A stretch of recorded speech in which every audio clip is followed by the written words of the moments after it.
órbita de los elegibles.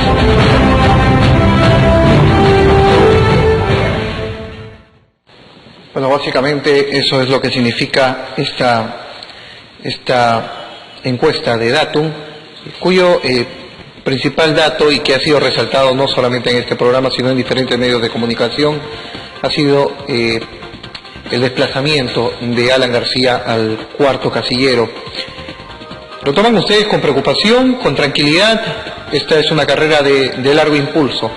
¿Cómo lo ven ustedes? Con mucha tranquilidad, no solamente porque tenemos el mejor candidato del país, sino porque la historia también nos ha demostrado que los candidatos que inician con mucha fuerza, invirtiendo mucho dinero, porque el señor Acuña ha invertido mucho dinero, se ve por todos lados cómo ha gastado dinero, van teniendo una cierta ubicación, pero luego la ciudadanía comienza a reflexionar, a pensar y a evaluar sobre esa candidatura con más seriedad cuando a partir del mes de enero y febrero, y comienzan ya a decidir un voto con más madurez.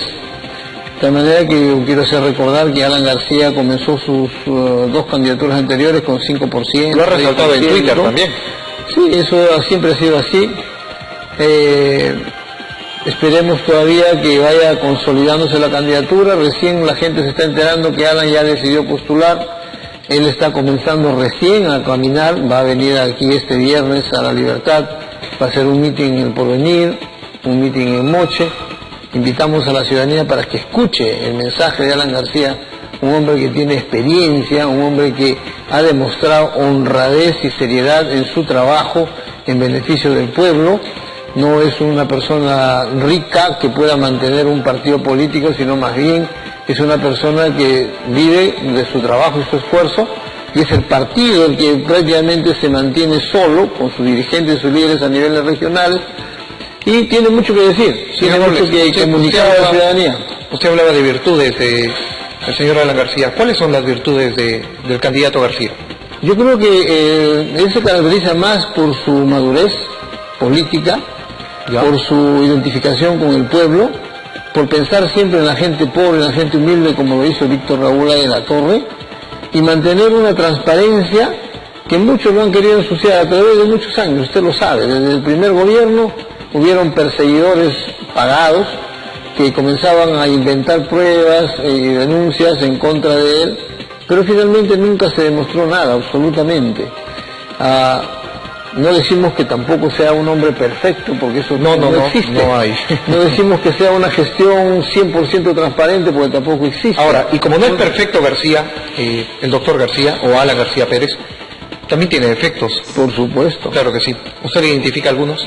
Sí, yo creo que sí. El confiar en mucha gente que se acerca a él a veces con una transparencia, una limpieza o ciertas virtudes, pero que luego después van escondiendo o van apareciendo defectos que traicionan la confianza que él ha puesto en esas personas, ¿no? Y eso sucede en todos los gobiernos, no sucede solamente en el gobierno del APRA.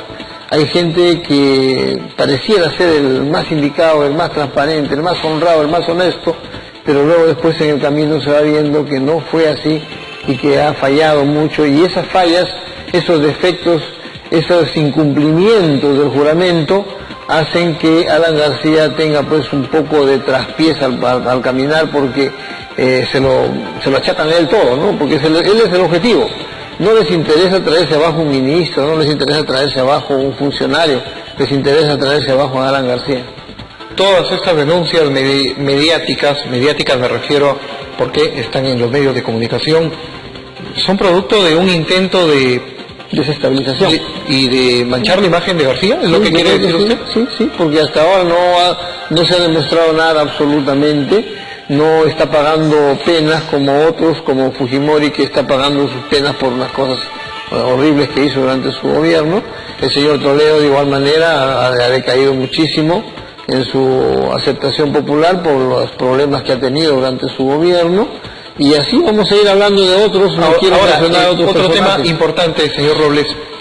¿Cómo va a ser Alan García para alcanzar a Keiko Fujimori? Keiko tiene una estabilidad en las preferencias del 35%, está muy lejos. Sí. Sabemos que sí en este momento, porque las encuestas en este momento no van a revelar nunca lo que va a pasar en el mismo proceso electoral. Cada vez las encuestas van cambiando. Yo recuerdo muy bien, y le voy a hacer recordar, la postulación de Castañeda Locio. Iba a tener hasta un 50% de aprobación y todo el mundo se iba al partido de Castañeda Locio. Y en los últimos 2 meses comenzó a venirse en picada. Es así, el pueblo peruano es así. Analiza los últimos 2 meses, analiza quién es realmente el personaje que debe tener su voto y quién garantiza llevar al país en un crecimiento económico y social, como lo hizo Alan García en su último gobierno. No nos olvidemos que corrigió muchas cosas del primero, ¿no? Por supuesto, todos los países que nosotros recorríamos, yo en ese entonces era congresista, y me decían en Corea, me decían en Taiwán, me decían en Europa, en algunos países, ¿cuál es el secreto de Alan García para que mientras nosotros vamos decayendo, Estados Unidos mismo ya venía decayendo en su economía, el Perú va subiendo? Y nosotros contestábamos siempre, es que Alan García conoce el país, conoce a los pobres y gobierna para los pobres, no gobierna para él ni para su grupo. Esa era nuestra respuesta, porque... Pero el buen clima económico, ex congresista, no había sido una herencia de otro gobierno también, del gobierno de Alejandro Toledo. Alejandro Toledo hizo los últimos 2 años algo bueno, estabilizó un poco la economía, pero no logró despegar el crecimiento económico. ¿Ya? El crecimiento económico logró despegarlo Alan García, y no nos olvidemos que el índice de pobreza cayó, el índice de mortalidad materna cayó, el índice de analfabetismo prácticamente fue 0. Entonces hubo mejoras enormes en tan corto tiempo que eran 5 años. No le alcanzó más tiempo para continuar, porque había muchísimas cosas que él había ofrecido y quería concluirlo, como la estabilidad laboral, por ejemplo, para las personas que no tenían estabilidad laboral, y ya no le alcanzó el tiempo. Cosa que va a hacer en un tercer gobierno. Esperemos que sí, que tenga la oportunidad, que el pueblo confíe en un personaje que ha demostrado ser responsable, ha demostrado ser capaz, ha demostrado tenerle cariño a su país y trabajar para los peruanos y no para beneficiarse él o su familia. Perfecto. Es un tema bastante preocupante, sin duda alguna, el tema de los narcoindultos, el tema de este vínculo que se le ha querido dar al Partido Aprista Peruano, con razón o sin razón, no lo sabemos, no nos queda muy en claro ese tema, pero con el narcotráfico. Eso es un tema bastante grave que finalmente, señor Robles, que querramos o no, mancha.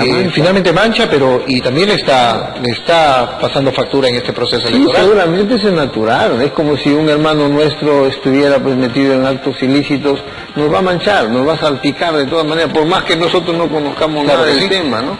Pero al presidente se le han acercado muchísima gente, como digo, pero muchos no han sabido ser francos, sinceros, de descubrirse cómo son y qué son y para qué están trabajando. Y el presidente ha confiado mucho en ellos, y eso es lo que está pasando la factura ahora. Pero yo creo que el pueblo va a tener que poner en una balanza, ¿no?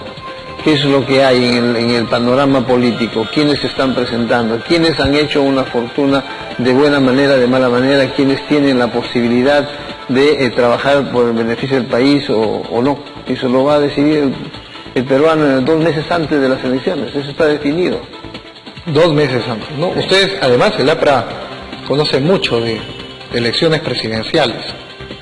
Sí, tenemos experiencia para llegar al pueblo, para explicar al pueblo, para hacer conocer al pueblo los logros de Alan García y lo que podría lograr de él siendo presidente, mas no tenemos experiencia ni tampoco vamos a hacerlo de engañar al pueblo con promesas falsas que no se van a cumplir.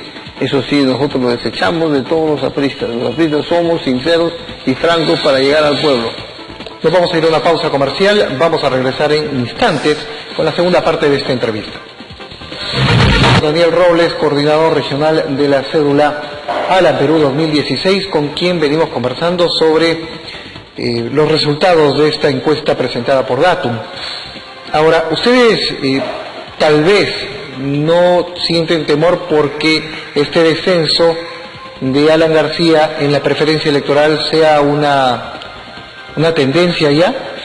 ¿No cree que usted que sea una tendencia? No, lo que pasa es que Alan García todavía no ha salido, recién va a salir. ¿no? Ha tenido 2 mítines pequeños en Lima, viene al norte y va a comenzar a recorrer. Todavía no ha tenido el plan de gobierno para ofrecer. Entonces lo estaban trabajando los comités especiales, ya culminaron, y él va a salir a partir de su llegada acá en Trujillo, va a estar a las 6:30 en el Porvenir, y a las 8 de la noche va a estar en Moche. Va a hacer conocer todo su plan de gobierno, va a hacer conocer todo lo que está en capacidad de realizarlo, y eso va a darnos ya una medida de la temperatura política, cómo va a estar. Yo creo que Alan sabe comunicar, y es no su mayor comunica, virtud, ¿no? Y no comunica con mentiras, siempre dice las cosas como son y como deben ser. Es un gran orador, Alan García. Así es, pero también no podemos desconocer pero que él tiene que ser enfoca con temas argumentos factibles, reales. Claro, por eso concretos. no podemos desconocer que él enfoca los temas con realismo.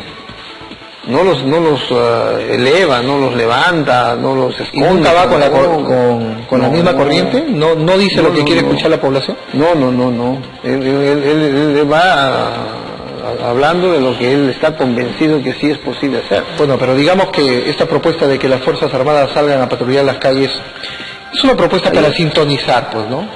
Pero que es necesario en este momento en algunos lugares. Oiga usted, si nosotros no tenemos la capacidad, y es un tema importante que me gustaría tocarlo, no tenemos la capacidad de hacer entender a los malos policías, a los malos abogados, que sacan a los delincuentes y a los presos, los sacan rapidito, a los malos jueces y a los malos fiscales. No tenemos capacidad de hacerles entender que lo que ellos ganan de mala manera afecta a todo el país, afecta a nuestra juventud, a nuestra niñez, a su propia familia. Pero es que nunca se hizo la reforma de la policía, pues.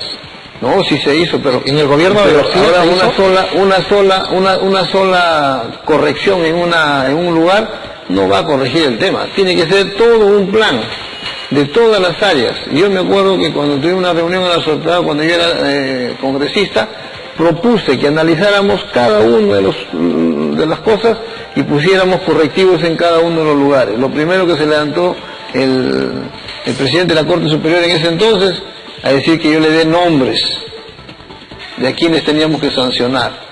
Prácticamente dijo, ahí queda todo el tema, y se quedó, ya no se avanzó, no se tuvo ni una reunión más, pero ese tema de la inseguridad ciudadana es un tema muy fuerte, se lo digo con toda franqueza, no es solamente de corregir o perseguir a los delincuentes, tiene que venir desde abajo, de los niños, de la escuela, en los colegios, ¿qué está pasando en los colegios? Nos preocupa ver que un profesor es recto o disciplina a un alumno, el papá, la mamá vienen y piden la renuncia del profesor.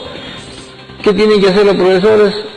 Poco conllevarse con los alumnos, y los vemos a veces en los restaurantes, a los profesores tomando cerveza con los alumnos, haciéndose amigos con los alumnos. Claro, es que ya es un tema es un tema ya que está llegando a cosas extremas, de mala costumbre. Así es, de mala costumbre que tiene que cambiar, pero para no desviarnos mucho del tema, yo entrevisté hace algunos días a Sergio Tejada, el presidente de la mega comisión, y él me preguntaba ¿qué puede postular o qué argumento puede tener Alan García respecto al tema del narcotráfico y la seguridad ciudadana si durante su gobierno se liberaron a muchísimos narcotraficantes y también a muchísimas personas vinculadas a las organizaciones criminales?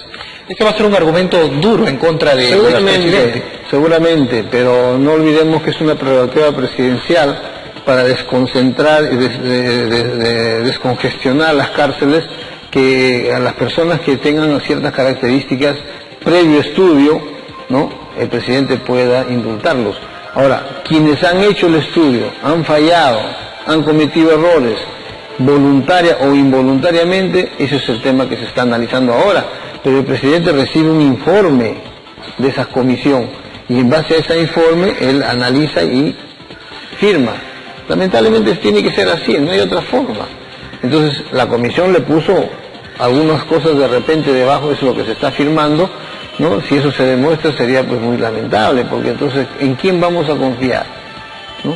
Todos los que presidimos o conducimos una institución estamos a merced de los que tenemos abajo, de lo bueno y lo malo que puedan hacer ellos. Entonces tenemos que pagar los platos rotos a veces, los platos rotos por malas acciones de otras personas. Alan García no ha sido el que ha ido a analizar caso por caso y ha tenido que indultarlo porque él ha decidido hacerlo. Él ha recibido un informe de una comisión. Claro, un informe de la Comisión de Gracias Presidenciales, pero luego también aparecieron los documentos con su letra, ¿no? Incluso disminuyendo también, y hay cosas que tienen que aclararse, de todas maneras, por la salud de la candidatura del señor García Pérez. Nadie está en contra de que se aclare, nadie está en contra de que se analice, que se aclare, pero tenemos la fe en que todo va a salir a luz. ¿Cómo se ven ustedes el 10 de abril? El 10 de abril, ¿cómo se ven ustedes? Nosotros nos vemos pasando a segunda vuelta.